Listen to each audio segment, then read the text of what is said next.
In this session, we're going to show you how to add some fields to various forms. So if you'll notice here, and if you don't recall how to get to this administration or customizing the system, please review the previous recording. So in the background here, I have a form. It's called the account form. And in the foreground here, I have the customization area of Dynamics. So I'm just going to click on the forms area. And if you notice, we have a form called account. Well, that matches to this account up here. But if you notice, we also have some other forms as well. So these are the forms that show up here as well for you. And they match for AI for sales, account interactive experience. We've got some quick creates, which only show up when you are creating a form, etc. So here are all of your forms. So I'm going to click on this account form for a moment. And if you're going to notice, it's going to take a little bit, but it's going to bring up the account form.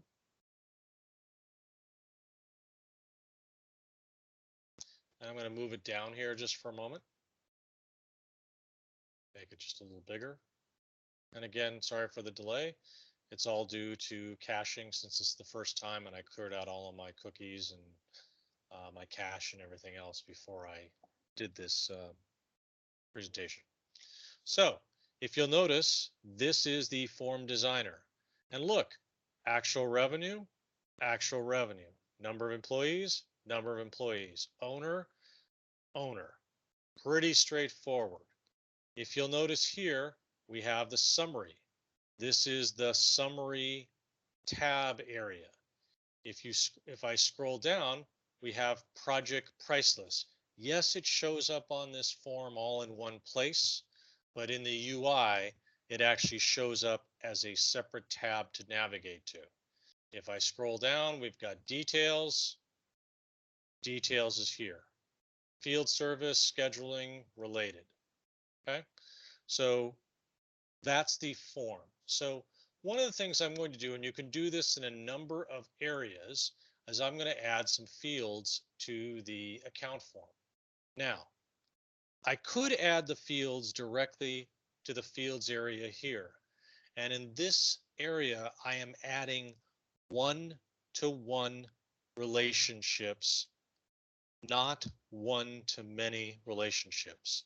And I did this in the Friday call, a one-to-one relationship, an example is you are an individual person, the one. You will have relationships to other one-to-one items, such as you being the one, you have one social security number, you have one spouse, you have one date of birth. That is an example of a one-to-one relationship. A one-to-many relationship, you being the one, you would have many email addresses. You might have many cars. You might have many children. That is a one-to-many relationship. So here we are talking about a one-to-one relationship. So I can add one-to-one relationships here.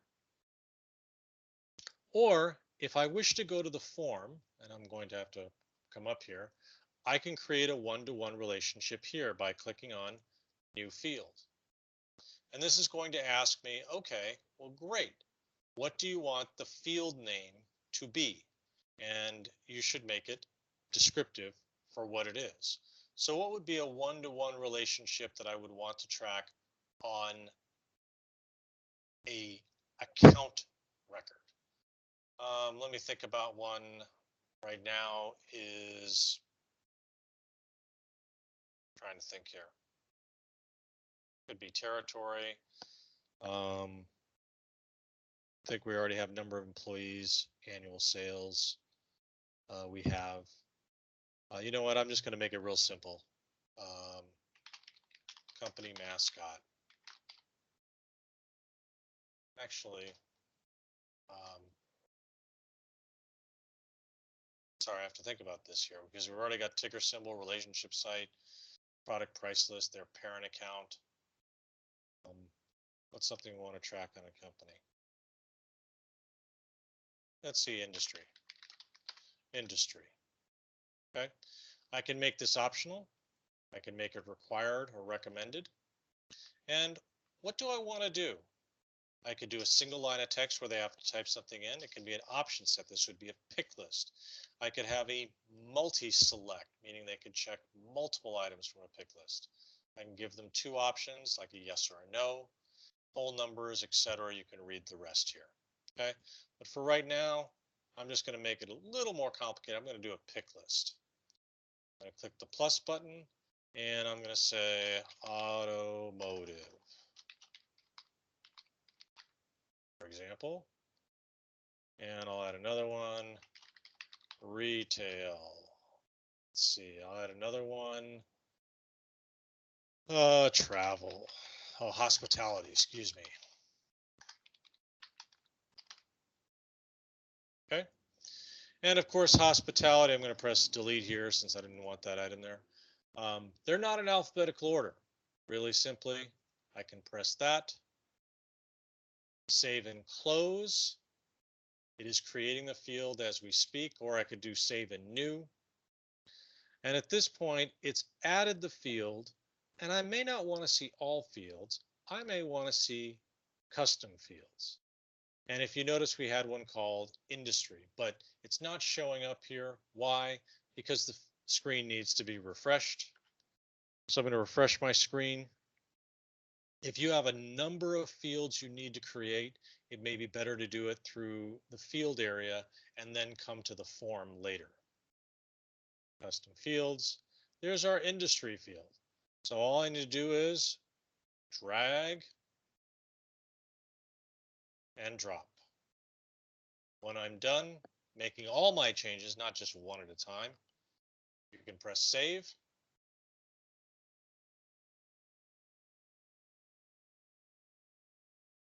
Take a moment.